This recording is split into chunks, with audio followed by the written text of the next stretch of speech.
Perkenalkan, nama saya Rohana Ulang dengan NIM 2902150119. Saya dari Prodi Akuntansi.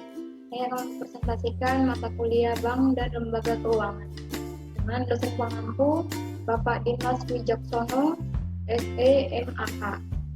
Saya akan mempresentasikan mengenai kebijakan moneter dan perbankan Indonesia.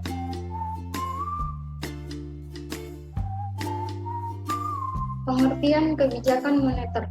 Apa yang dimaksud dengan kebijakan moneter?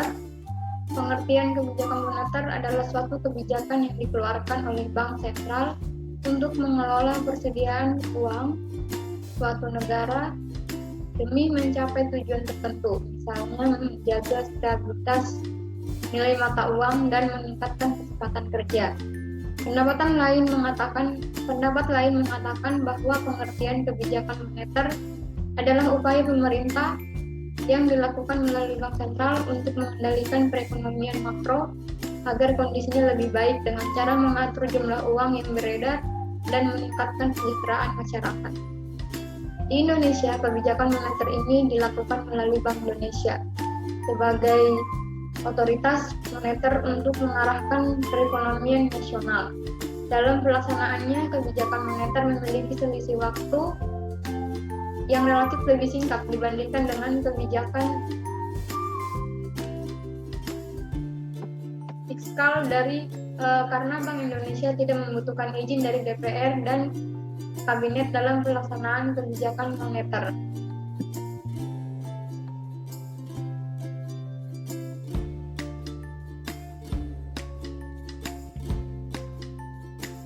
Tujuan kebijakan moneter, seperti yang telah disebutkan di paragraf awal, tujuan utama dan kebijakan ini adalah untuk mencapai ekonomi makro yang lebih stabil. Misalnya meningkatkan pertumbuhan dan pemerataan ekonomi, meningkatkan kecepatan kerja, menjaga stabilitas harga, dan menjaga stabilitas neraca pembayaran.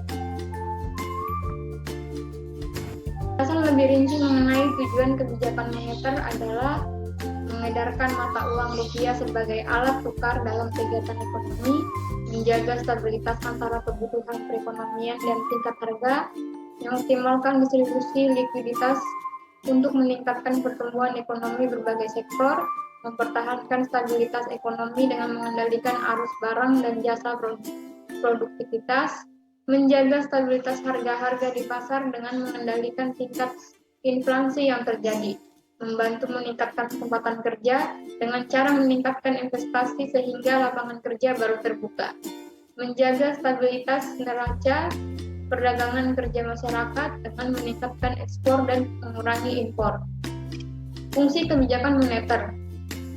Monetary policy yang dikeluarkan oleh Bank Sentral memiliki fungsi bagi perekonomian suatu negara, yaitu berfungsi untuk menjaga iklim investasi di suatu negara, berfungsi untuk menciptakan banyak lapangan kerja, membantu meningkatkan stabilitas pertumbuhan ekonomi suatu negara, membantu meningkatkan neraca pembayaran, menjaga stabilitas nilai tukar mata uang, menjaga keseimbangan harga barang dan jasa, mengendalikan laju inflasi pada suatu negara. Instrumen kebijakan moneter. Dalam pelaksanaan moneter politik, Bank Sentral memanfaatkan berbagai instrumen keuangan, yaitu yang pertama instrumen langsung, penetapan suku bunga, yaitu mencakup penetapan tingkat suku bunga simpanan dan suku bunga pinjaman bank oleh Bank Indonesia. Penetapan pagu kredit, yaitu ketentuan jumlah maksimum kredit yang dapat disalurkan oleh pihak perbankan. Rasio likuiditas, yaitu kewajiban bank umum untuk menjaga mata uang tertentu dalam persen untuk menghimpun dana bagi pembiayaan anggaran pemerintah. Kredit langsung, yaitu kewajiban bank umum untuk memberikan kredit pada sektor tertentu. Yang kedua, instrumen tidak langsung, operasi pasar terbuka atau yang disebut OTP, yaitu aktivitas jual beli surat berharga oleh Bank Sentral dengan falas pasar falas. OPT dilakukan untuk meningkatkan tingkat suku bunga, likuiditas rupiah, inflasi, dan nilai tukar. Diskon policy atau yang disebut DF, yaitu instrumen monetary policy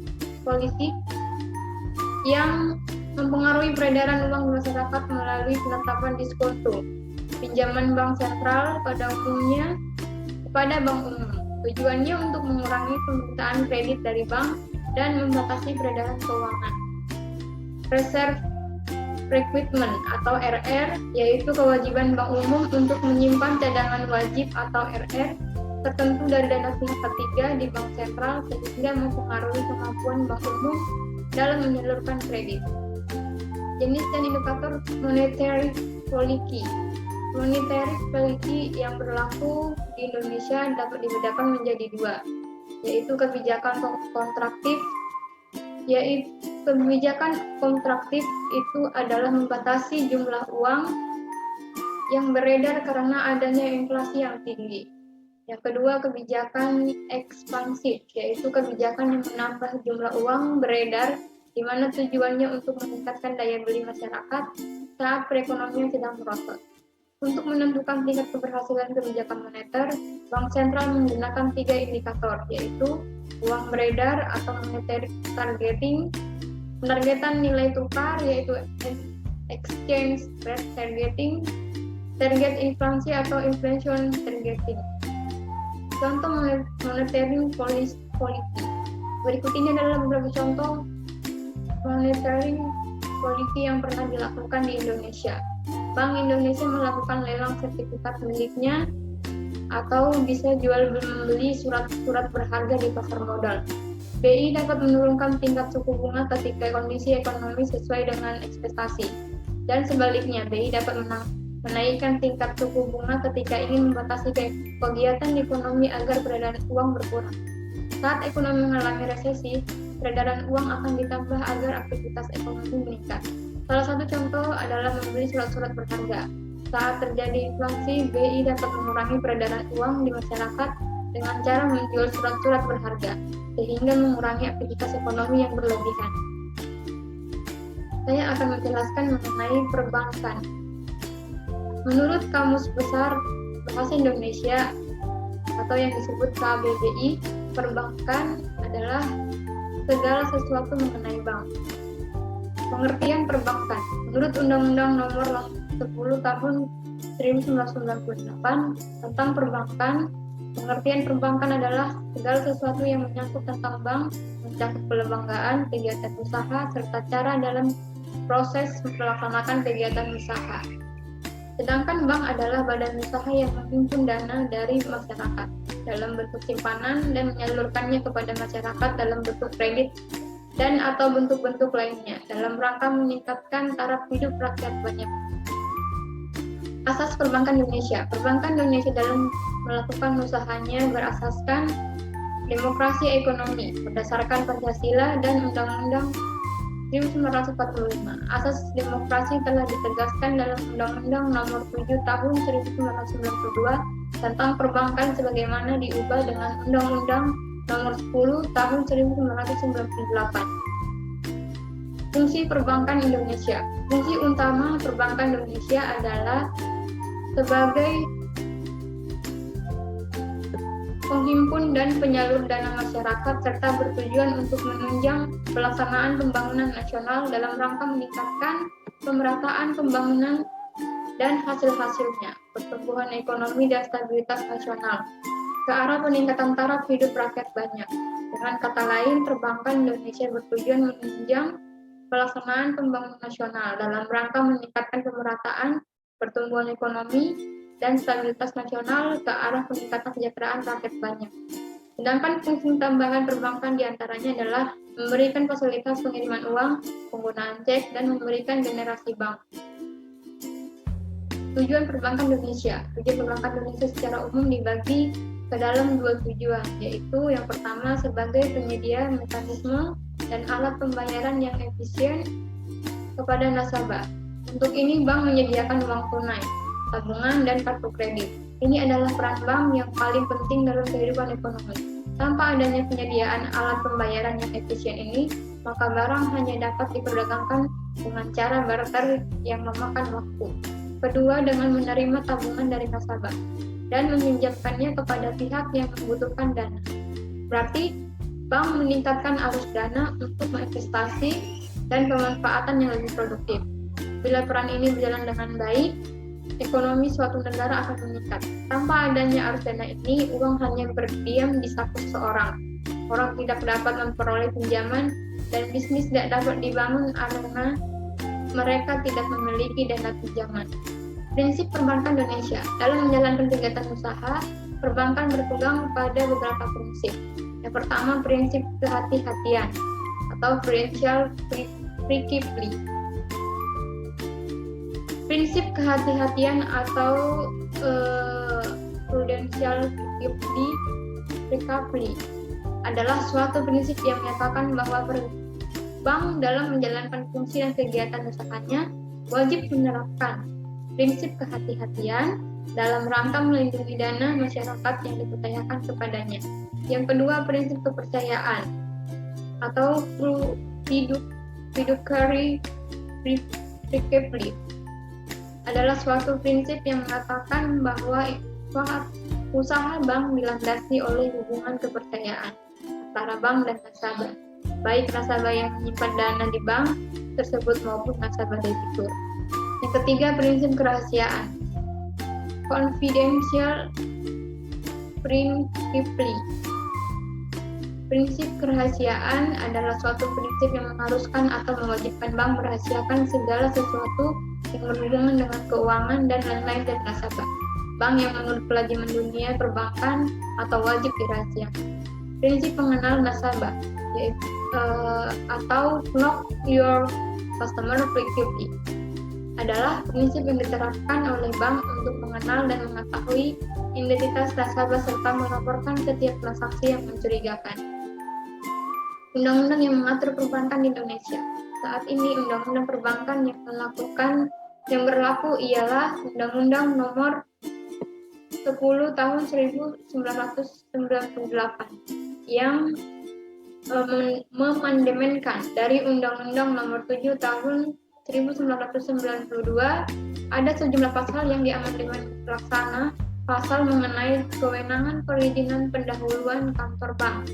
Awalnya kewenangan tersebut adalah kewenangan dari Kementerian Keuangan, tetapi akhirnya kewenangan itu diberikan oleh Bank Sentral Bank Indonesia. Bank merupakan sebuah badan usaha yang bertolak belakang dengan bank usaha atau lembaga lain. Bank ialah badan usaha yang berorientasi pada keuntungan. Bank adalah bagian dari sistem finansial nasional dan sistem perekonomian nasional. Sebagai sebuah lembaga kepercayaan, perbankan ialah sebuah pilar dari industri perbankan. Keberadaan bank saling bersangkutan. Andaikan bank yang kolaps pastinya akan memprovokasi bank yang lainnya. Karena situasi tersebut seiring masa-masa langkah-langkah pembinaan bank dilaksanakan oleh Bank Indonesia. Bank Indonesia bahkan menyerahkan tugas pembinaan untuk Direktorat Pemantauan dan Pembinaan Bank.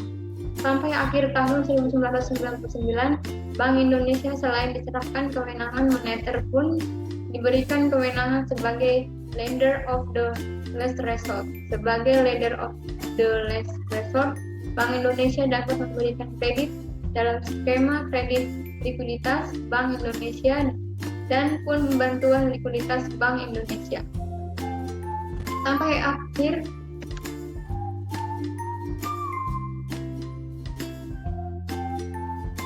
Seiring waktu, Bank Indonesia ditempatkan sebagai lembaga yang independen dan tidak mengalirkan kredit lagi. Hal tersebut juga tercantum dalam Undang-Undang Bank Indonesia. Jasa dalam perbankan. Jasa yang diserahkan oleh perbankan untuk masyarakat antara lain jasa setoran, misalnya itu setoran PDAM, listrik, telepon, asuransi. Jasa pembayaran, yaitu pembayaran gaji, pensiun, jasa pengiriman uang domestik dan luar negeri atau transfer, jasa penagihan atau inkaso, jasa clearing, jasa penjualan dan pembelian mata uang asing, jasa penyimpanan uang atau tabungan deposito, jasa penyimpanan barang atau safety box, jasa pinjaman uang, jasa kartu kredit, jasa letter of credit, jasa bank garansi, dan referensi bank.